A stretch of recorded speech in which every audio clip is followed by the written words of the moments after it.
This is actual picture of Krishna. Radha Madhava Girivaradhari. Original Krishna, this is. Radha Madhava Girivaradhari. Duryodhana Vallabha. His business is to please the inhabitants of Vrindavan, that's all. He has no other business. And Duryodhana also, they have no other business than to please Krishna, that's all. This is original Krishna.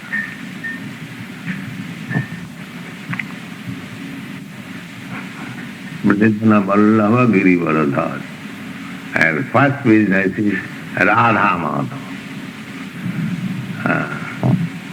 Of course, Krishna is concerned with everyone, especially concerned with Radha Madhava, Kunja Vihari, and enjoys with Radha in different kunjas, bushes of Vrindavan. And then Jasodhana next. He wants to please his mother, Jasodanandana, Duryodhana Ranjana. And Krishna is very affectionate to all the inhabitants of Vrindavan. The son of Jasoda and Nanda Maharaj. They love Krishna, all the elderly persons. They love elderly ladies and persons. They love Krishna. He is the son of Jasoda and Nanda Maharaj. They are all tenants and subordinates to Nanda Maharaj. Nanda Maharaj is the chief man of Vrindavan, and they are subjects. So they are affectionate to Krishna because he happens to be son of Jasoda and Nanda Maharaj. Maha-Bharata Part 1, Chapter 18, Duryodhana's Envy. After the Rajasuya sacrifice, Duryodhana also decided to stay on for a while in Indraprastha with his friend Shakuni. Duryodhana burned with envy on the success of the Pandavas. They had far exceeded him in their power and influence, and Duryodhana could not stand the fact that Yudhishthira was now emperor of the world, a position Duryodhana felt belonged to him. So Duryodhana gazed with astonishment at the unlimited wealth piled up in Yudhishthira's treasury. Why, Duryodhana had never seen such opulence. And Duryodhana was especially intrigued by the Mayasabha, the wonderful assembly hall constructed by Mayadanava, and Duryodhana wanted to take a closer look. Thus, Duryodhana and Shakuni examined the hall. They saw celestial designs which they had never seen before anywhere else. They were amazed by the workmanship and splendor of the palace. Why, it was as if they had gone to the heavenly planets. Bright gems sparkled on all sides of the spacious hall, and Duryodhana could feel a cool breeze carrying a mixture of celestial fragrances. Ivory and gold seats stood by the side of lotus-filled lakes. The walls were inlaid with exquisite carvings depicting the gods and their consorts. Duryodhana slowly made his way through the hall, while his many golden ornaments jangled together as he strolled. And as Duryodhana saw Maya's intricate and wonderful workmanship, Duryodhana became even more jealous. Why, he even snapped angrily at the palace servants walking in front of him. With his golden helmeted head held high, Duryodhana walked casually, trying not to show any signs of being impressed. Gradually, Duryodhana came to the large crystal pond at the center of the palace. The water was perfectly clear and still. At first glance, it appeared to be a continuation of the marble floor leading up to it. But Duryodhana became bewildered. Fully clothed and with his eyes wide open, Duryodhana fell straight into the water. The Pandavas were standing on a golden balcony above the pond, and seeing Duryodhana falling in with his arms and legs extended outwards, Bhimasena laughed out loud. Many of Krishna's queens were also present, and they too giggled and laughed. The Kaurava prince Duryodhana then hauled himself out of the lake, helped by Shukuni. Duryodhana did not even look at the Pandavas or Krishna or his queens. Their laughter was unbearable. Seeing Duryodhana's embarrassment, Yudhishthir told his brothers not to laugh. But Krishna smiled and said nothing as Yudhishthir arranged for dry clothes to be brought and offered to the angry prince. Duryodhana quickly put them on and continued his tour, trying hard to conceal his real feelings. Everything was intolerable to him. The magnificence of the palace, the incomparable beauty of Krishna's queens who moved about within, and particularly Draupadi. For Duryodhana was still burning from his failure to win that Panchala princess. Draupadi was indeed a jewel among women, and she too had laughed when Duryodhana had fallen into the lake. This was sheer agony. Suddenly, Duryodhana again found himself a victim of the deceptive designs of the palace. He walked straight into an apparently open door and then avoided another door because he thought it was closed when it was actually open. The palace attendants were struggling to restrain their laughter. Humiliated and angry, Prince Duryodhana stormed out. Due to his natural Vaishnava mentality, Yudhishthir felt sorry to see the pain of Duryodhana. Yudhishthir tried to console Duryodhana in various ways, but Duryodhana just laughed.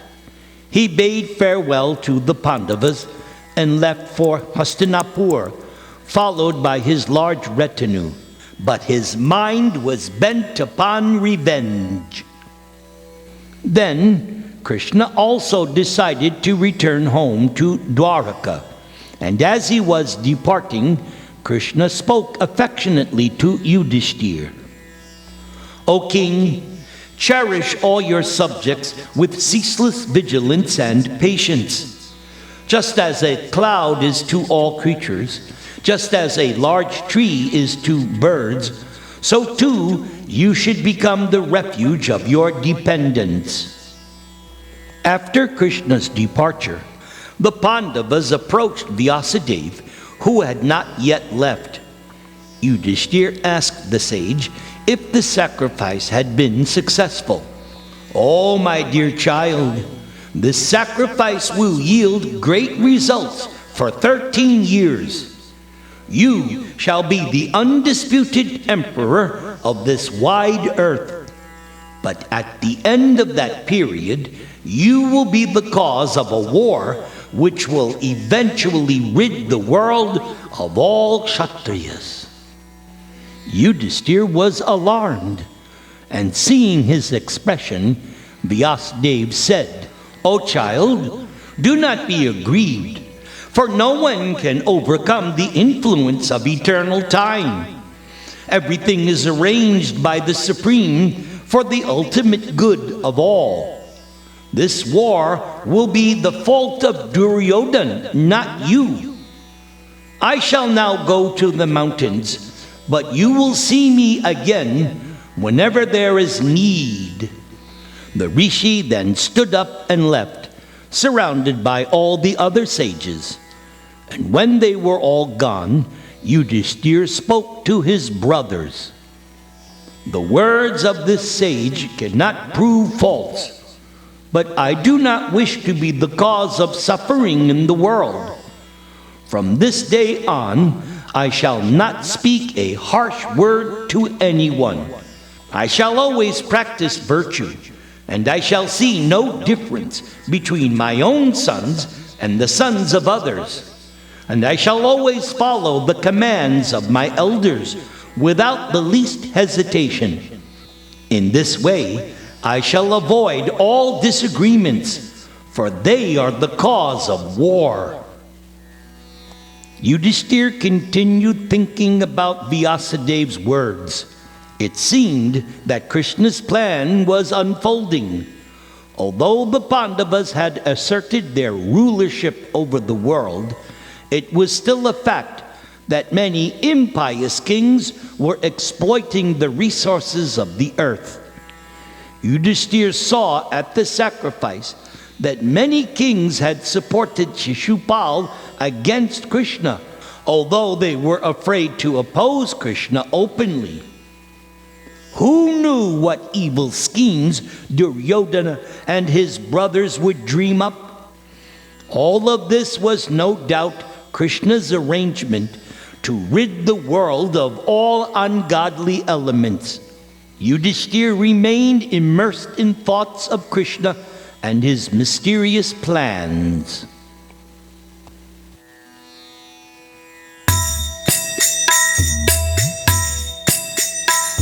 Namo Brahmanya Devaya Go Brahmana Hitaya Cha Jagad Hitaya Krishnaya Govindaya Namo Namaha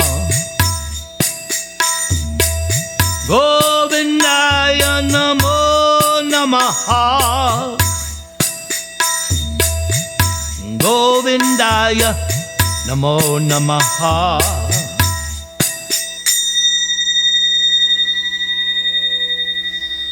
Part 2. As he made his way back to Hastinapur, Duryodhana was miserable as he sat brooding in his chariot. Shakuni asked, "O king, what ails you? Why are you sighing again and again?" "Oh, uncle, I am filled with jealousy to see the world under the sway of the Pandavas. Having now just witnessed their astounding sacrifice and seeing them shining like gods in heaven, my heart burns day and night. Indeed, I am drying up like a shallow pool under the summer sun." While Duryodhana spoke, he looked distractedly at Shakuni. He then gazed out of his chariot at the rolling countryside with its well-tilled fields and blossoming orchards. Groups of villagers stood and watched as the royal procession moved along the road. Duryodhana continued to speak to his uncle. "And when Krishna killed Shishupal, no kings dared to speak out. They were all awed by the Pandavas' might, or else how could they have tolerated such an injustice? I can no longer tolerate this. I shall therefore enter fire. I shall drown myself, or else swallow poison. What man who possesses any prowess at all can bear to see his enemies prosper? How can I ever equal the power and opulence of Yudhishthir and his brothers?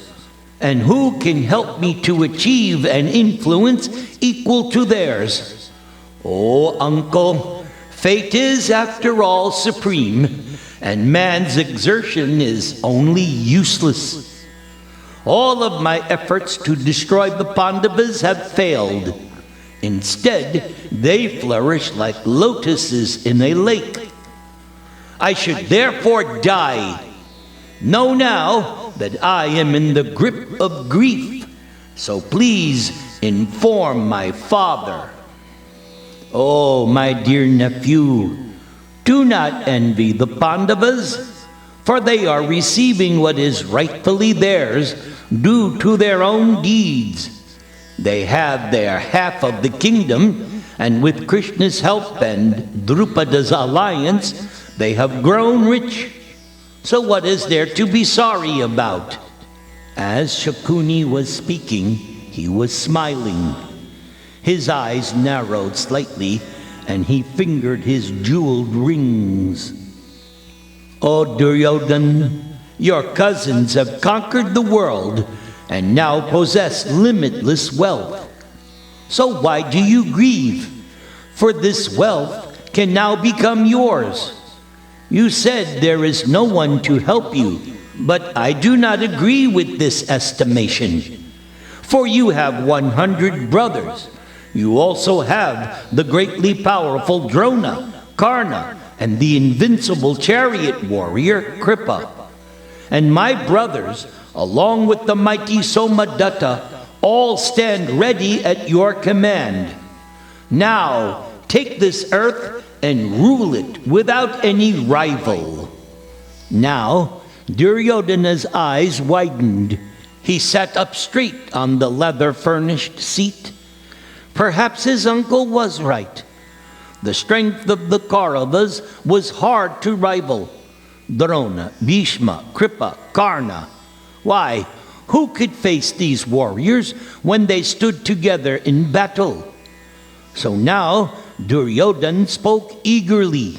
Oh, Shakuni, if you think it wise, I shall then conquer the Pandavas, and then this whole world shall be mine, along with the magnificent Maha-Bharata assembly hall. Shakuni slowly shook his head. He played with a set of dice which he carried with him everywhere. O king, do not be rash, for there are many ways to overcome an enemy apart from battle. We cannot conquer the Pandavas, especially when they are united with Krishna.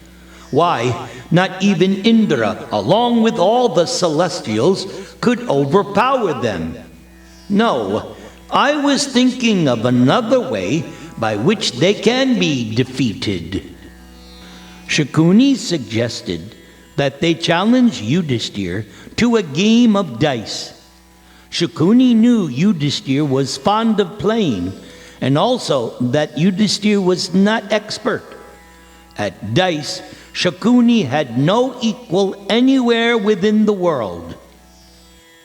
Without a doubt, Yudhishthir will accept your challenge. He cannot resist the game, and with a little encouragement, he will surely gamble away all of his possessions. I will thus win for you his entire kingdom and all of his wealth. And as they entered Hastinapur, Duryodhana suggested that they go at once to see Dhritarashtra and get his permission for their plan. Arriving before the blind king, Shakuni spoke. O great monarch, here is your favorite son, Duryodhana, but he is pale and emaciated with grief. You should ask him the cause and try to find out a remedy. Oh, I am surprised. Why are you sad, my son? You have at your disposal everything enjoyable, no less than the gods themselves. Vast wealth, the best of clothes, the finest food, beautiful women, all of these await your pleasure. How then have you become so depressed? Oh, my dear father, I must admit I am consumed by jealousy of the Pandavas. Even though I have wealth, their wealth is superior. Let me describe to you what I have just seen in Indraprastha. During the sacrifice, Yudhishthir was given so much tribute that it became necessary to turn some of it away.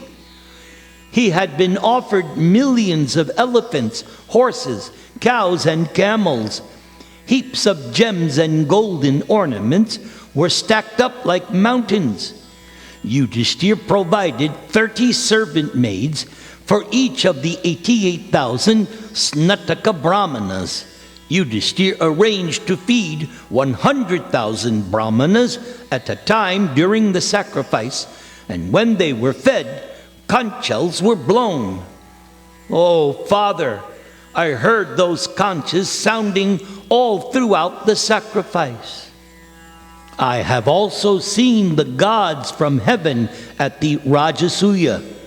Samudra, the ocean deity, had personally offered Yudhishthir celestial ambrosia drawn from the depths of the sea. This beverage is superior even to the somaras that Indra enjoys. It is impossible for me to describe to you all that I have seen. However, as I remember everything, my heart only burns with the fire of envy. Dhritarashtra remained silent. Then Shakuni spoke up. O king, I know of a means by which your son may win all of this wealth for himself.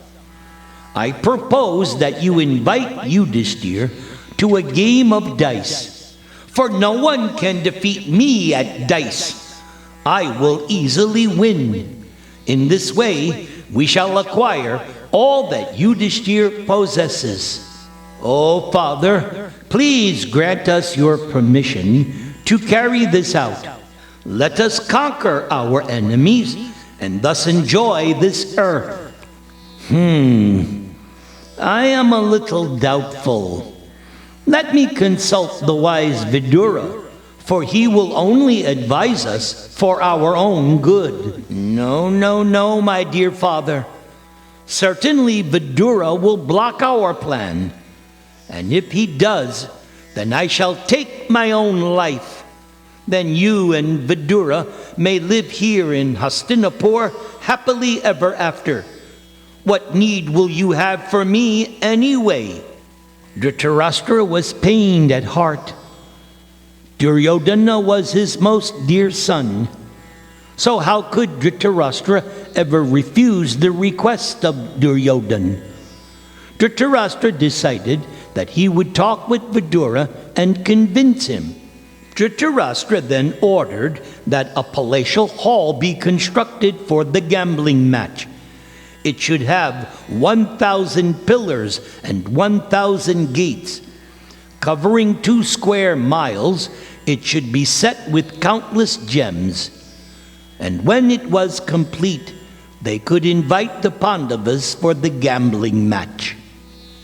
Still, at the same time, Dhritarashtra felt uneasy, for he knew the evils of gambling. So he called for Vidura. I have decided to invite the Pandavas for a friendly game of dice with my sons. They can gamble a little and thus sport together. I am even building a fine hall for their pleasure. My dear elder brother, I do not approve of this. Gambling always brings with it dispute and fighting. So you should be careful that no dissension arises between your sons and the Pandavas, for that may cause destruction. Nothing to worry about, Vidura. When you, me, Bhishma, and Drona are there, what evil can befall us? In any event, destiny is supreme. So whatever has been ordained by the supreme power will surely come to pass. What can our efforts do to avert it? I have already arranged for this gambling match for the pleasure of my son. So please, do not try to change my mind.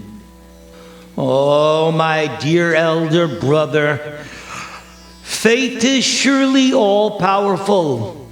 O king, we nevertheless receive the results of our own actions. Yes, we have free will. The supreme power simply reciprocates with our desires. It is the consequence of our actions which are inevitable, not the acts themselves. O my Lord, consider carefully your motivation in allowing this gambling match. Dhritarashtra remained silent, and Vidura slowly left his chamber with a heavy heart. Vidura could understand that Kali Yuga, the dark age of quarrel and suffering, was about to begin. This gambling match would certainly set into motion the events that would eventually lead to the annihilation of the world's rulers. Vidura remembered the Rajasuya sacrifice and all the kings who had supported Shishupal against Krishna. Vidura was most apprehensive, but at the same time he felt helpless. Although his brother the king was not a fool, still he was controlled by his covetous and mean-minded evil son. Vidura's counsel, although aimed at the good of all, was simply falling upon deaf ears.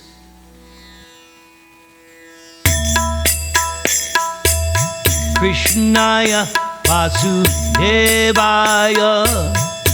Devaki Nandanaya Cha Nanda Gopa Kumaraya Govindaya Namo Namaha Govindaya Namo Namaha Govindaya Namo Namaha Hare Krishna Krishna Krishna Hare Hare Hare Rama Rama Rama Hare Hare.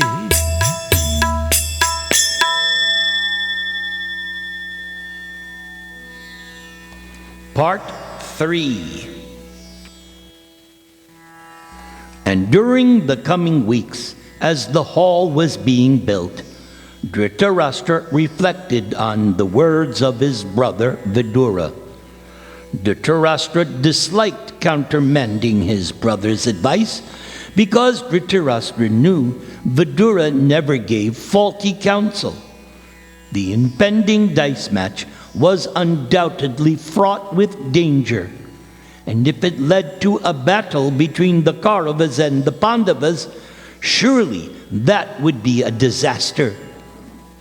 So the king decided once more to try to change the mind of Duryodhana. Sitting alone with him in his chamber, Dhritarashtra said, "O son of Gandhari, there is no need to gamble with your cousins. Why, Vidura does not approve of it, and I myself don't like it as well. Gambling inevitably leads to dissension. Everything we now have could be all ruined. If you desire wealth equal to that of the Pandavas, then let us perform a sacrifice similar to theirs. Then the kings of this world will bring you tribute just as they did Yudhishthir. Why must you take Yudhishthir's wealth away from him? Yudhishthir is gentle, and he will never attack you or cause you any pain. Now, give up your envy and stop your grieving. Enjoy life with all of the good things you already possess." "Oh, my father, I cannot accept your advice. You do not know what happened at the Maha-Bharata, how the Pandavas, and especially Draupadi, laughed at me. And as I remember all of this, my anger becomes once again inflamed. Seeing what I thought to be a door, but which was really a solid piece of crystal, I walked straight into it, smashing my head. And as I stood there with my brain swimming, the twins came up and supported me. Why, Sahadev led me by the hand, smiling and repeatedly saying, "O king, this is the door, this is the door." Indeed, I felt like giving up my life right there and then. Duryodhana then gave more details about the Pandavas' wealth. The Kauravas could never equal their wealth, even if they performed 100 sacrifices. Duryodhana had never even heard of the many shining gems he had seen at Yudhishthir's palace. For weeks, an endless line of kings and chieftains arrived at Indraprastha, each bringing huge amounts of tribute in an attempt to excel the others in charity. Upon seeing all the gold, gems, weapons, animals, clothes, rugs, silks, skins, serving maids, perfume, and incense, Duryodhana was shocked. And when he saw Samudra fetch Varuna's massive golden conchal, which Krishna then used to bathe Yudhishthir in the final sacrificial ablution, Duryodhana all but lost his mind and senses. Dhritarashtra listened in silence as his son continued speaking. "O father, the Pandavas have even spread their dominion to the far northern regions of Harivarsha, where no man can go.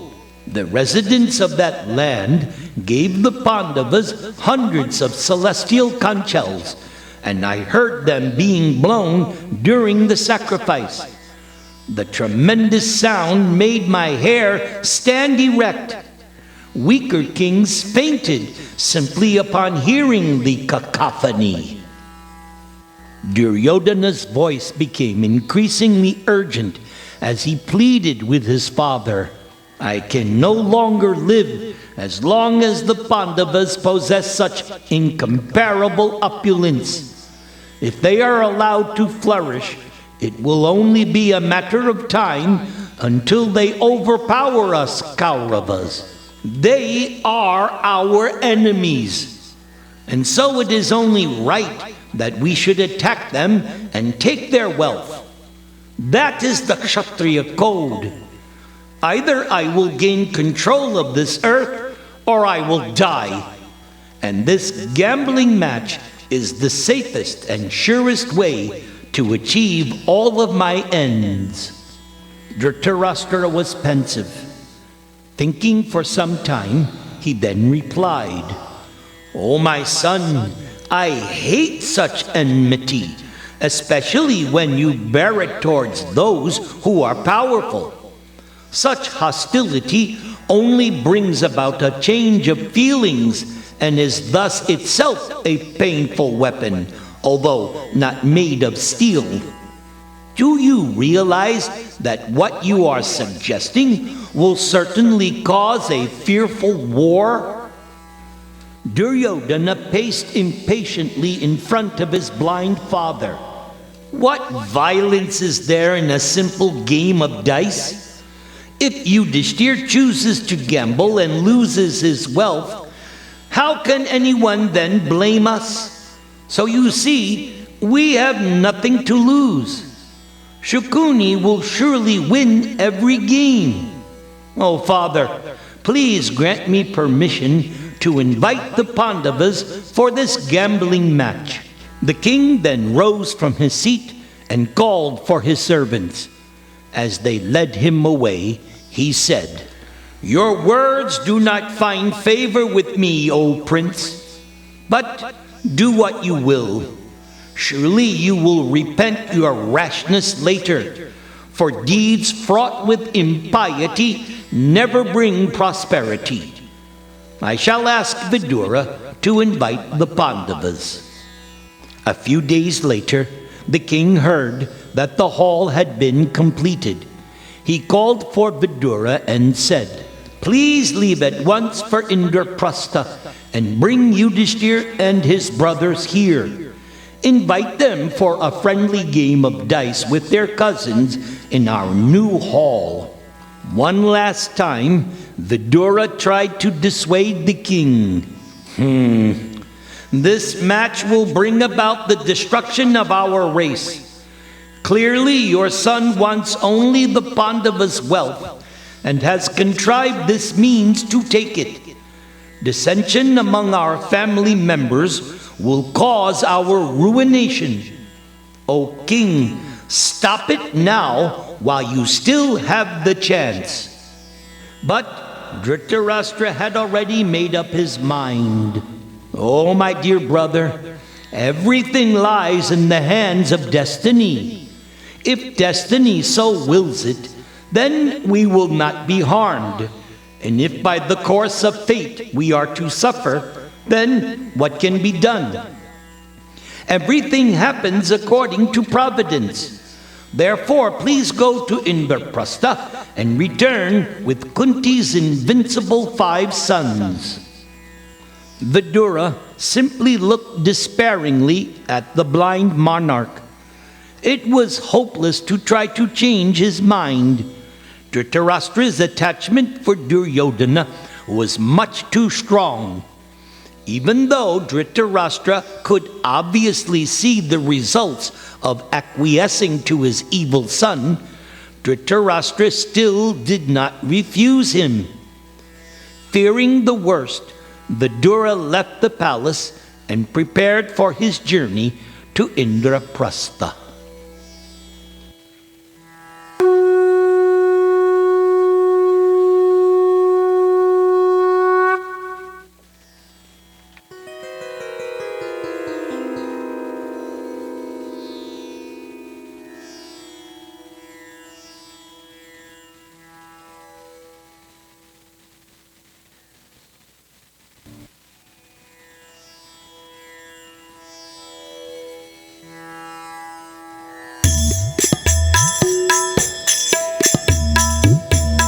Shri Nrsimha, Jaya Nrsimha, Jaya Jaya Nrsimha.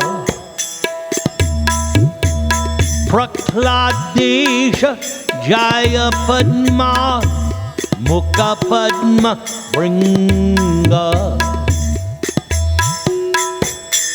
Namaste Narasimha. Praklad Aklada Dayane Hiranya Kashipur Baksha Shilatanka Nakalayi Namaste Narasimhaya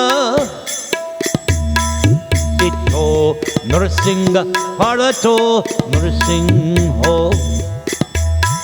Yato Yato Yami Tato Nrsimha Bahir Nrsimho Hridaye Nrsimho Nrsimham Adin Sharanam Prapadye Nrsimham Adin Sharanam Prapadye Nrsimham Adin Sharanam Prapadye Namaste Narasimhaya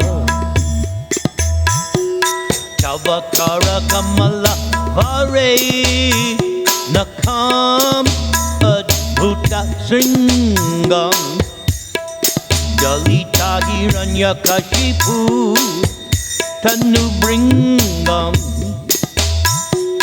Keshavadrita Narahari Rupa Jaya Jagadisha Hare Jaya Jagadisha Hare Jaya Jagadisha Hare Keshavadrita Nrsimha Rupa Jaya Jagadisha Hare Jaya Jagadisha Hare Jaya Jagadisha Hare Jaya Jagadisha Jaya Jagadisha Jaya Jagadisha Hare Jaya Jagadisha Hare, Jaya Jagadisha Hare. Praklada Hridayaladam Bhakta Vidya Vidaranam Sharadindu Ruchim Vande Parindra Vadanang Hari Parindra Vadanang Hari Parindra Vadanang Hari Hari Haraye Namaha Hari Haraye Namaha Hari Haraye Namaha.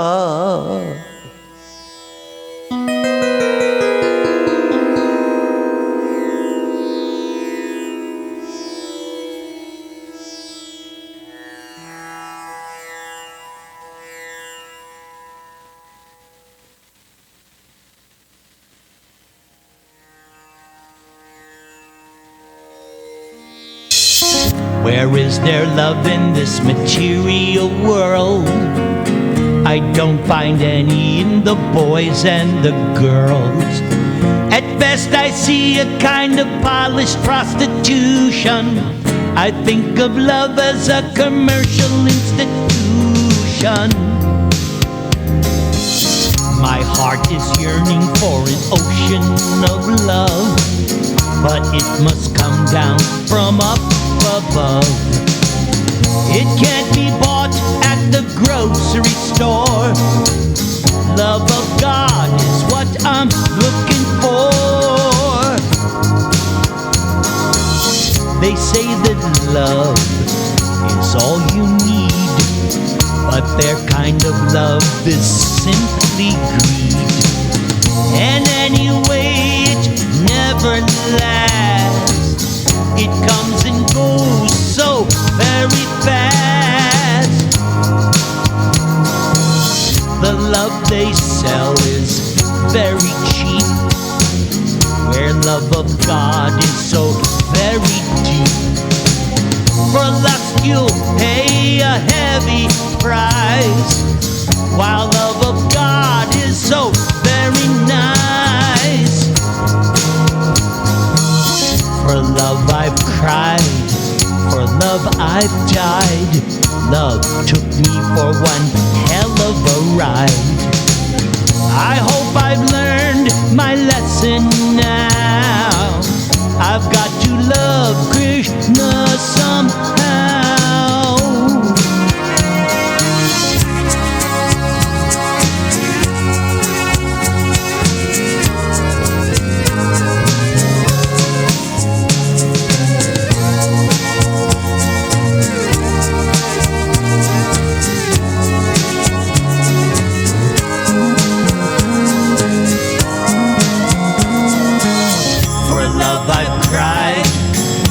Love I've died. Love took me for one hell of a ride. I hope I've learned my lesson now. I've got to love Krishna somehow.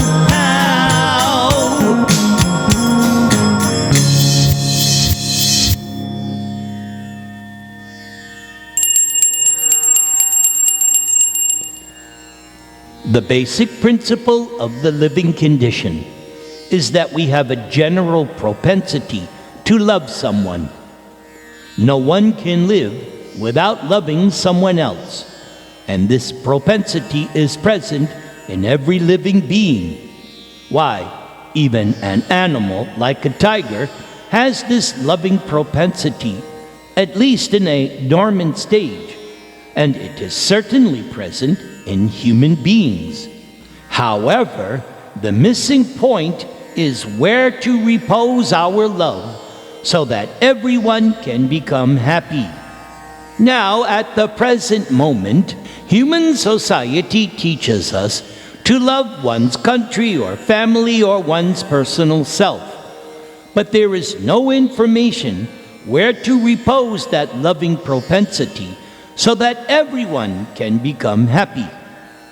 That missing point is Krishna, and Krishna consciousness teaches us how to stimulate our original love for Krishna and how to be situated in that position where we can enjoy our blissful life. In the primary stage, a child loves its parents, then one's brothers and sisters. And as one daily grows up, one begins to love the family, society, community, country, nation, or even the whole of human society. But that loving propensity is still not satisfied even by loving all of human society. That loving propensity remains imperfectly fulfilled until we know who is the supreme beloved. Our love can be fully satisfied only when it is reposed in Krishna. This theme is the sum and substance of Krishna consciousness, which teaches us how to love Krishna in 5 different transcendental mellows or rasas, such as Shanta, awe and veneration, Dasya, servitude, Sakya, friendship, Vatsalya, parental, and Madhurya, conjugal. Our loving propensity expands just as a vibration of light or air expands. But we do not know where it ends. Krishna consciousness teaches us the science of loving every one of the living entities perfectly by the easy method of loving Krishna. As it is stated in Bhagavad Gita, Sukam kartum avyayam. We have failed to create peace and harmony in human society, even by such great attempts as the United Nations. Why? Because we do not know the correct method. The method is very simple, but one has to understand it with a cool head. Krishna consciousness teaches all men how to perform the simple and natural method of loving Krishna, the Supreme Personality of Godhead. And if we learn how to love Krishna, then it becomes very easy to immediately and simultaneously love every living being. In the words of Narada Muni, it is like pouring water on the root of a tree or supplying food to the stomach. The method of pouring water on the root of a tree or supplying foodstuff to the stomach is universally scientific and practical, as every one of us has experienced. And everyone knows very well that when we eat something, or in other words, when we put foodstuff in the stomach, the energy created by such action is immediately distributed throughout the whole body. And similarly, when we pour water on the root of a tree, the energy thus created is immediately distributed throughout the entirety of even the largest tree. For it is not possible to water the tree part by part, nor is it possible to feed the different parts of the body separately. So, Krishna consciousness teaches us how to turn on the one switch which will immediately brighten everything everywhere. And one who does not know this method is missing the real point of life.